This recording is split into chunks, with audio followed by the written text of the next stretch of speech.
Ser Podcast. Las 7 de Hoy por Hoy. Ser Podcast. Hola, buenos días. Dentro de 2 horas se va a retomar el pleno que este mediodía nos va a llevar a la primera votación de la investidura. Una votación que va a certificar la derrota parlamentaria de Alberto Núñez Feijóo. Hoy se votará lo que acabe de debatirse y sobre todo lo que se debatió ya ayer. El discurso que el candidato del PP planteó como líder de la oposición. Una especie de moción de censura y que Pedro Sánchez no quiso replicar, ni que lo hiciera tampoco un ministro o alguien de la dirección de su grupo parlamentario, del Grupo Socialista. Sánchez delegó en Óscar Puente. Yo sería incapaz de sentarme en un banco azul si el jefe de la oposición me ha ganado las elecciones. Pero cada uno tiene su manual de estilo. Y además los del Partido Socialista están encantados de gobernar perdiendo. Explíqueme, señor Feijóo, de ganador a ganador. Ya que estamos en igualdad de condiciones, ¿por qué tiene usted mejor derecho a ser presidente del gobierno que yo a ser alcalde de mi ciudad? O a Milagros Tolón a ser alcaldesa de Toledo, o Emilio Sáez a ser alcalde de Albacete. Puente lo planteó una intervención parlamentaria dura de tono bronco contra Núñez Feijóo, que los diputados del PP replicaron puestos en pie en el hemiciclo gritando cobarde a Pedro Sánchez.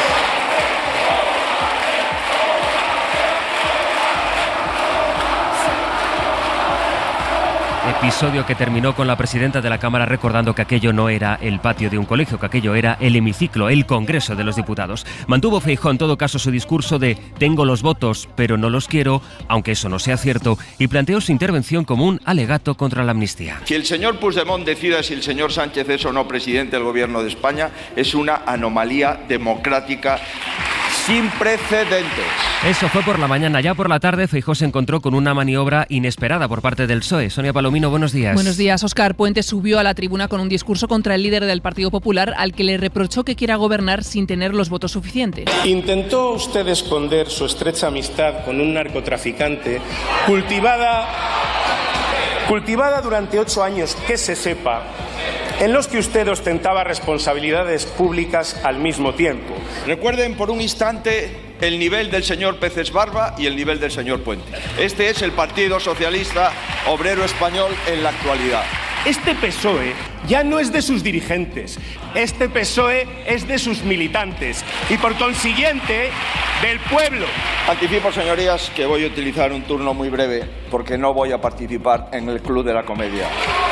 Entre tanto, y pensando ya en la investidura de Pedro Sánchez, los partidos independentistas advierten de que la amnistía es un paso más, pero para ellos no va a ser suficiente. Una amnistia pels fets de l'1 d'octubre, una amnistia pels fets de l'1 d'octubre ha de posar les bases perquè hi hagi un nou 1 d'octubre. Una amnistía por los hechos del 1 de octubre tiene que poner las bases para que haya otro 1 de octubre, para que se vuelva a votar, decía el portavoz de Esquerra, Gabriel Rufián. Las intervenciones de Esquerra y Junts fueron las últimas en la sesión de ayer. El debate se retoma a las 9 con Bildu, el PNV y el Grupo Mixto. Se lo vamos a ir contando en este segundo día de investidura y de programación especial que vamos a hacer en la SER desde el Congreso, hacia donde ha salido ya. Ángels les saluda desde la Cámara Baja en cuanto llegue, porque esto es lo que va a ocurrir hoy en la Cámara. Guillermo Lerma, buenos días. ¿Qué tal? Buenos días. Tras las casi 9 horas que ha durado la primera jornada del debate, señor Feijóo, señorías, se suspende esta sesión. La sesión se va a retomar este miércoles con los grupos que quedan por intervenir, Bildu, el PNV y el Mixto, donde coinciden Coalición Canaria y UPN, que apoyarán a Feijóo, más el BNG, que se sumará al bloque del no. El PP será el encargado de cerrar el debate antes de la votación, que la presidencia espera que se celebre antes del mediodía. El candidato necesita una mayoría absoluta para ser investido, algo que, salvo sorpresa que nadie espera, no va a conseguir. Los 172 votos a favor de Feijóo se encontrarán también en la votación del viernes, con 178 en contra, los de PSOE, Sumar, Esquerra, Bildu, PNV y Junts, que lo van a impedir. La derrota parlamentaria de Feijóo servirá, eso sí, para poner en marcha el plazo de 2 meses, que son los que tiene Sánchez para armar una mayoría que evite la repetición electoral. Casi todo hoy es todavía a esta hora la política y más que lo va a ser, pero sin embargo hay más noticias. Vamos a ir de hecho completando la portada, Sonia, con las noticias de la madrugada. Un enfoque feminista del cáncer podría salvar la vida de 800.000 mujeres al año. Es la conclusión de un estudio publicado esta noche por la revista científica The Lancet. La desigualdad a la hora de acceder a los tratamientos o las formas de prevención hacen que estas mujeres pierdan oportunidades de conseguir un diagnóstico a tiempo y cuidados de calidad. Es miércoles 27 de septiembre. Hoy por hoy noticias. Ser podcast. Después de debates como el de ayer en el Congreso, los partidos se van a centrar ahora en eso que se llama la batalla por el relato. Anoche estuvieron en Hora 25 con Aimar, María Jesús Montero del PSOE y Borja Semper del PP. Ahora empieza el momento en donde el Partido Socialista tiene que llegar a acuerdos, establecer diálogos continuados que permitan realmente articular un gobierno. No, yo soy el más listo de la clase, pero tampoco el más tonto. Y tiene esa pinta, ¿no? Tiene pinta de que no vamos a sacar adelante la investidura. Ahora bien, estamos cumpliendo con una responsabilidad. Si ganamos las elecciones, habría que intentarlo. La vicesecretaria del PSOE y ministra de Hacienda en funciones mirando ya al siguiente paso, a la sesión de investidura de Pedro Sánchez cuando fracase la de Feijóo, y Borja Semper, portavoz del PP, asumiendo que casi con toda seguridad los números no darán hoy en la votación. Durante el largo discurso de Feijóo por la mañana, que fue casi de 2 horas, el candidato del Partido Popular no solo habló de política, dejó espacio también para propuestas económicas que ahora sometemos al análisis de Javier Ruiz. Buenos días. Buenos días. El discurso de Núñez Feijóo ha desconcertado por las inexactitudes económicas que contiene. No hay 500.000 pobres más, como decía. El porcentaje de población en riesgo de pobreza ha caído del 27,8 en 2021 al 26 en 2022. Ha menguado, no ha aumentado. El salario mínimo no ha subido con el Partido Popular, como él decía. Con ustedes, el incremento del salario mínimo está por debajo del incremento de los precios y con nosotros el incremento del salario mínimo supera el incremento de los precios. El PP lo congeló en el año 2011 y en el año 2013 subió un 0,6%. Con este gobierno ha subido un 46,7%. Y no hay una epidemia de ocupaciones, como dice.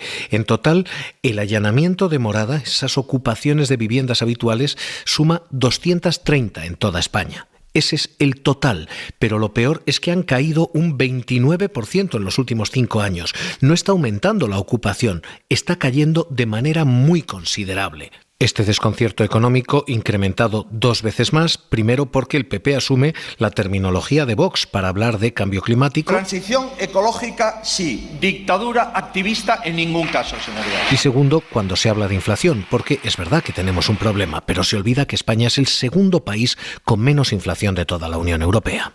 A las 7:30, ya les digo, con Ángels desde el Congreso vamos a ir retomando la información del debate de investidura que protagonizará esta segunda jornada del debate y también de programación especial en la SER. Entre tanto, hay otras noticias que conviene ir por lo menos apuntando o fotos que vale la pena describir. Por ejemplo, la tan llamativa que hemos visto en Estados Unidos y que no se había visto nunca antes. Un presidente de ese país, en este caso Joe Biden, megáfono en mano, en plena calle, apoyando la huelga de los trabajadores del motor.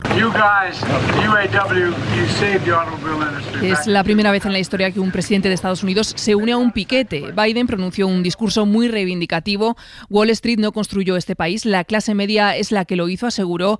El sector del automóvil estadounidense lleva 12 días en huelga para reclamar mejoras laborales, especialmente un nuevo convenio colectivo que contemple fuertes subidas salariales que compensen el poder adquisitivo perdido desde la crisis financiera. Sobre este gesto de Joe Biden, que ya veremos si esta misma tarde repite Donald Trump, que también va a ir a Michigan, le pedimos un primer análisis a la directora de 5 días, Amanda Mars. Joe Biden se unió ayer a un piquete de trabajadores en huelga y escribió un nuevo capítulo en la historia de Estados Unidos. No se recuerda a un presidente que haya hecho algo así. Pero también es la primera vez que los trabajadores de los 3 gigantes automovilísticos del país, General Motors, Ford, Stellantis, se lanzan a la calle al mismo tiempo. Una huelga del motor en Estados Unidos no es una huelga más. Ninguna industria encarna, como lo hace esta, el esplendor y declive de la clase media americana.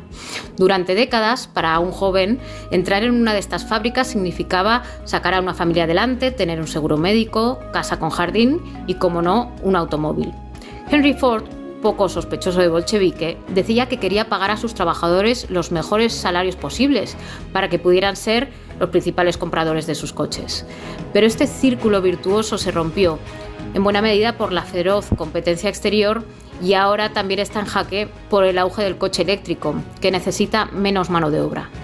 Los trabajadores piden, entre otras reivindicaciones, garantías de cara a esa transición verde. Biden sabe bien, muy bien, cómo el daño a este trabajador de mono azul ha sacudido la política estadounidense en los últimos 10 años. Así que ha decidido en qué lado de la línea del piquete quiere salir retratado. Lo que pasa es que lo ha hecho en sentido literal, y eso puede levantar ampollas. Imagínenlo en España.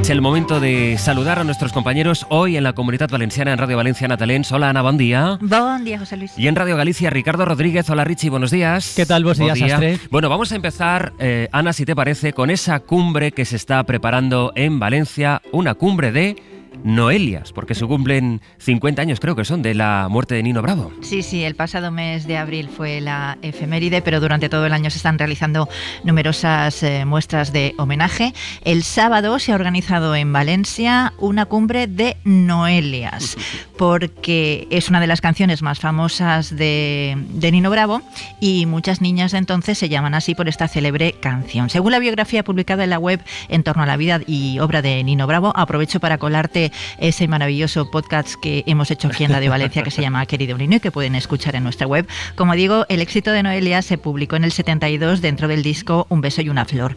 El éxito fue tal que meses después el Registro Civil Español vivió una explosión de nacimientos inscritos con ese nombre y según la estadística que yo he consultado hay más de 71.000 mujeres con este nombre en toda España. Así que este sábado se reunirán alguna de ellas en Valencia. ¿Pues para qué? Pues además de visitar la ciudad, visitar la estupenda muestra que hay en el Ateneo Mercantil, una muestra grandísima, importantísima, con muchas cosas que ver, entre ellos el último micrófono que empuñó el cantante valenciano de Aielo de Malferit en una actuación de televisión española en el año 73. Cuánta gente que debe su nombre a canciones, Noelias, Penélopes, bueno, en fin, cumbre de Noelias que será el día 30 en Valencia. En Galicia, mientras, Richie, hay un debate sobre la letra del himno, una propuesta para modificarla. Sí, una iniciativa legislativa popular que llegó al Parlamento con el respaldo de 16.000 firmas con la idea de cambiar la letra y respetar el texto original de su autor, de Eduardo Pondal. La versión que se aprobó en la Ley de Símbolos de Galicia incluye errores ortográficos y palabras modificadas en su día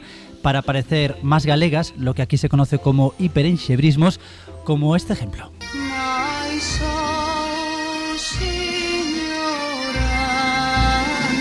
La versión oficial dice ignorantes en lugar de ignorantes, que sería lo correcto. Y hay muchas más, como asegura el catedrático Manuel Ferreiro, que es ha sido el encargado de defender esta iniciativa en el Parlamento. Pondal advirtió literalmente de que o texto do noso himno contén non poucas erratas. E xa veremos de corrixilas oportunamente. 16.000 firmas respaldan esta iniciativa, pero Partido Popular y Partido Socialista han votado en contra en el Parlamento y prometen, eso sí, Sastre, crear una comisión para estudiar esta propuesta.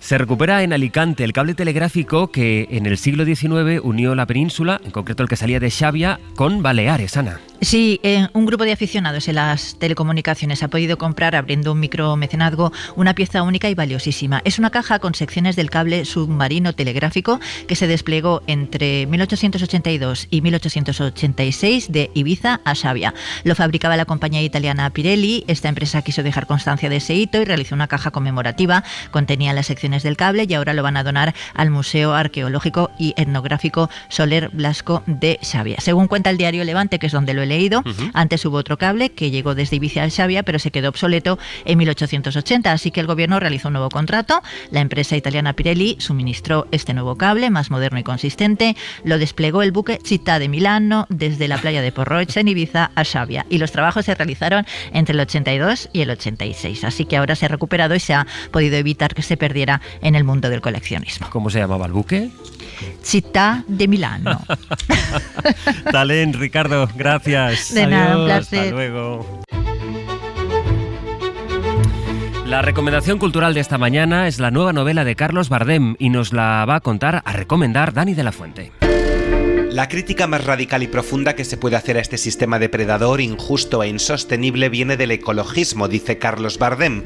El escritor y actor acaba de publicar Badak, una fábula ecologista basada en una historia real. Y aquí, enfrente de donde estamos ahora en la SER, en la calle Lavada, estuvo encerrado un rinoceronte. Me parecía una cosa tan fascinante y surrealista y tan absurdo. Ambientada en el siglo XVI, es un viaje desde la isla de Java a España para reflexionar a través de una rinoceronta sobre la relación entre el hombre y la naturaleza, y ya de paso me apetecía echar mi meadita en las glorias imperiales, estas que ahora tanto reivindican algunos, y en los procesos de conquista, de colonización, de imperialismo. Al igual que en sus anteriores novelas, Bardem reflexiona sobre el mal y la banalización del mal, su gran preocupación, quién ejerce el mal, quién lo padece. Y es curioso porque según ahondas en una explicación no embellecida, no revisionista, que es lo que hace mucho de la mala novela histórica actual, que es una cosa que viene de lo que yo llamo el peresrevertismo, que él lo hace con cierta gracia, lo hace bien, pero que es esta cosa de, bueno, los reyes eran unos golfos, pero todos estos tíos de los tercios eran unos machotes y eran unos tíos fabulosos, y qué maravilla. Y eso lleva pues, a versiones como el ayusismo. Vamos a ver, todos los procesos de conquista son socializaciones del asesinato y del saqueo, que luego se embellecen. Publicada por Plaza y Janés, recomendamos Badak antes de que sigan disfrutando del debate de investidura. Para no perderte ningún episodio, síguenos en la aplicación o la web de la SER, Podium Podcast o tu plataforma de audio favorita.